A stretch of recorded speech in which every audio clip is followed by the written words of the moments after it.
আয়োজকদেরকে ধন্যবাদ জানাই এই আয়োজনের জন্য এবং আমাকে কথা বলার সুযোগ করে দেওয়ার জন্য।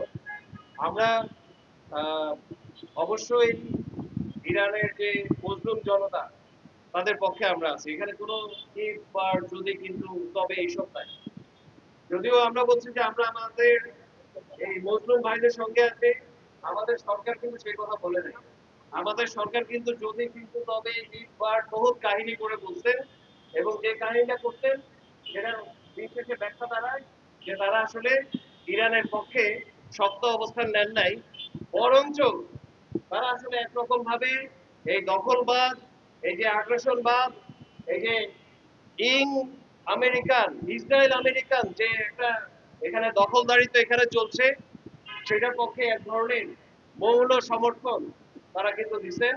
আমি আমার সরকারের এহেন ন্যাক্কারজনক যে প্রেস স্টেটমেন্ট, যে অবস্থান, এটার জন্য লজ্জা জানাই, ধিক্কার জানাই এবং প্রতিবাদ জানাই। বন্ধুরা, আমরা সোশ্যাল মিডিয়াতে যেভাবে মনে হচ্ছে যে ইরান বোধহয় এই যুদ্ধটা জিতে যাচ্ছে, ইরান বোধহয় আমেরিকাকে একদম ধ্বংস করে দিবে, এরকম এরকম, বাস্তবে আসলে সেটা না। সোশ্যাল মিডিয়ার যে বুদবুদ, সেটা থেকে আমাদের আসলে এই বাস্তবতার জায়গাটা বোঝা দরকার আছে। বাস্তবতা হচ্ছে যে ইরান ধ্বংস হয়ে যাচ্ছে। ইরানের আপনার শহরের পর শহর, গ্রামের পর গ্রাম ধ্বংস হয়ে যাচ্ছে। অলরেডি শত শত, এমনকি হাজার হাজার মানুষ শহীদ হয়েছে ইরানে। কিন্তু আমরা এটা দেখছি যে ইরানে ধরেন যে মানুষজন নামাজ পড়তেছে, ওইখানে পাশে বোমা পড়তেছে, একটা মানুষ নড়ে নাই। আমরা এটা দেখছি যে তাদের যে মিছিল, ওই মিছিলে বোমা পড়তেছে কিন্তু মিছিলে লোকের কোনো অভাব নাই। আমরা এটা দেখতেছি যে ইরানে আপনার যেখানে যেখানে ধরেন যে যোদ্ধার দরকার, যোদ্ধা যখন যাওয়া হচ্ছে, লাইন দিয়ে একজন কোনো মানুষ ইরান থেকে পালায় নাই, বরঞ্চ লাইন দিয়ে মানুষ ইরান সেনাবাহিনীর পক্ষে, ইরানের পক্ষে যুদ্ধ করার জন্য তারা আসলে প্রস্তুতি নিচ্ছেন, আগ্রহ জানাচ্ছেন, তারা যুদ্ধ করতে যাচ্ছেন। এইটা হচ্ছে ইরানের জয়। ইরান আমেরিকাকে হারাইতে পারবে না। আমেরিকা, ইসরায়েল এরা সুপার পাওয়ার, অনেক কিছু হ্যান ত্যান, এরা সবকিছু ধ্বংস করে দিবে, এরা হলো ধ্বংসবাদ। কিন্তু আমরা যারা মজলুম, আমরা যে হাসিনার বিরুদ্ধে যে আমরা যে জিতছি, আমরা কিভাবে জিতছি? আমরা সাহস দিয়ে জিতছি ভাই, আমরা রক্ত দিয়ে জিতছি। ইরান এখন ওই জিনিসটাই করতেছে, সাহস দিয়ে সে আসলে এই আমেরিকা ইসরায়েলের মোকাবেলা করতেছে, রক্ত দিয়ে মোকাবেলা করতেছে। এবং যে আসলে সাহস দিয়ে মোকাবেলা করে, যে আসলে রক্ত দিয়ে মোকাবেলা করে, সে আসলে কখনো হারে না। তো সেই দৃষ্টিতে ইরানের ইরানই জিতবে, ইরানই অলরেডি বিজয়ী, এবং সামগ্রিকভাবে এই যুদ্ধে মুসলিমদেরই জয় হবে। আমি বাংলাদেশ সরকারের আরো দুইটা কথা বলতে চাই। আমাদের অভ্যুত্থানের কথা আসলো, আমাদের অভ্যুত্থানের ফল, আমাদের গণ অভ্যুত্থানের ফল, যে গণ অভ্যুত্থান কিন্তু সংবিধানে ছিল না। আমাদের মন্ত্রীরা এখন খুব সংবিধানের দোহাই দিচ্ছে ভাই, এমন দোহাই দিচ্ছে যে তারা বলতেছে ভাই এই সংবিধানে এটা নাই, ওটা করা যাবে না, ওটা করা যাবে না, একটু অপ্রাসঙ্গিক হতে পারে, মাফ করবেন। কিন্তু সংবিধানে ভাই গণ অভ্যুত্থান ছিল না।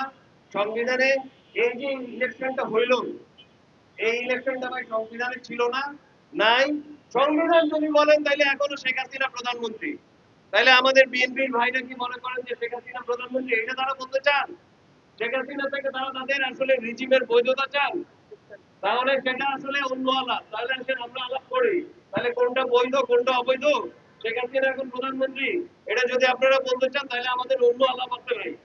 আর যদি আপনারা বলেন যে না, আপনারা আসলে গণঅভ্যুত্থানের একটা ফল, গণঅভ্যুত্থানের একটা অংশীদার এবং ফলাফল, তাহলে আপনাদেরকে জনগণের যে ম্যান্ডেট, গণ অভ্যুত্থানের যে ম্যান্ডেট, সেটা অক্ষরে অক্ষরে পালন করতে হবে। এইখানে কোনো ইফ বাট যদি কিন্তু, এসব কিন্তু চলবে না। এইসব চললে তাহলে জিনিসটা, তাহলে এইসব জিনিস বললে জিনিসটা কিন্তু আসলে বাইরে যাবে, মানে ক্ষতিকর দিকে যাইতে পারে। আমাদের সামনে বেশি দিন তো আগের কথা না, 1.5 বছর আগে আমরা দেখছি যে মানুষের বিপক্ষে অবস্থান নিলে একজন রাষ্ট্রপ্রধানের কি অবস্থা হইতে পারে, তাকে কাপড়টা তুলে মনে করেন যে দৌড় দিয়ে পালাই দিচ্ছে। এরকম অবস্থা আগে কারো হোক, এটা আমরা অবশ্যই চাই না। আবার যুদ্ধের প্রসঙ্গে আসি, সেটা হচ্ছে যে আমরা বাংলাদেশের জনগণ সারা পৃথিবীতে যেখানে মজলুম, যেখানে কারোর উপর আসলে জুলুম হচ্ছে, আমরা বাংলাদেশের মানুষ সকল মজলুমের পক্ষে, আমরা সকল জুলুমের বিপক্ষে, আমরা সকল যুদ্ধের বিপক্ষে। আমরা অবশ্যই চাই বাংলাদেশ সরকারের উচিত অনতি বিলম্বে এই যুদ্ধ বন্ধের জন্য জাতিসংঘ কিংবা বাংলাদেশের উচিত যে নিজের সক্ষমতায় তার যাদেরকে নিয়ে বন্ধুত্ব করা সম্ভব, যাদেরকে নিয়ে আসলে এই উদ্যোগটা নেওয়া সম্ভব, ইউনূস সাহেব বাংলাদেশের একজন অ্যাসেট, এরকম আমাদের যা যা আসলে সক্ষমতা আছে, যা যা ক্যাপাসিটি আছে, সব ক্যাপাসিটি নিয়ে আমাদের উচিত যে যুদ্ধ বন্ধের উদ্যোগ নেওয়া এবং এই ধরনের অন্যায় যুদ্ধের জন্য এই জুলুমবাজদেরকে জাতীয় আন্তর্জাতিক ভাবে আপনার বিচারের মুখোমুখি আনার জন্য উদ্যোগ নেয়া। এই উদ্যোগ নেওয়ার জন্য বাংলাদেশ সরকারকে আহ্বান করব। আমাদের এই ক্ষুদ্র জায়গা থেকে মনে হচ্ছে খুবই ক্ষুদ্র, কিন্তু সংখ্যায় সবসময় বড় কথা না। আমরা যদি সঠিক কথাটা বলি, সত্যের সাহস অনেক বড়, সত্যের গুরুত্ব অনেক বড়। আমরা সত্য কথাটা বলছি, আমরা সাহসের সঙ্গে যে কথাটা বলছি এই মসজিদ, এই জমায়েত, সেই জন্যই আমি এই জমায়েতকে আবারও ধন্যবাদ জানাই। সবাইকে অনেক অনেক ধন্যবাদ। আল্লাহ হাফেজ। মজলুমের সঙ্গে সব লড়াই আমরা ইনশাল্লাহ আছি।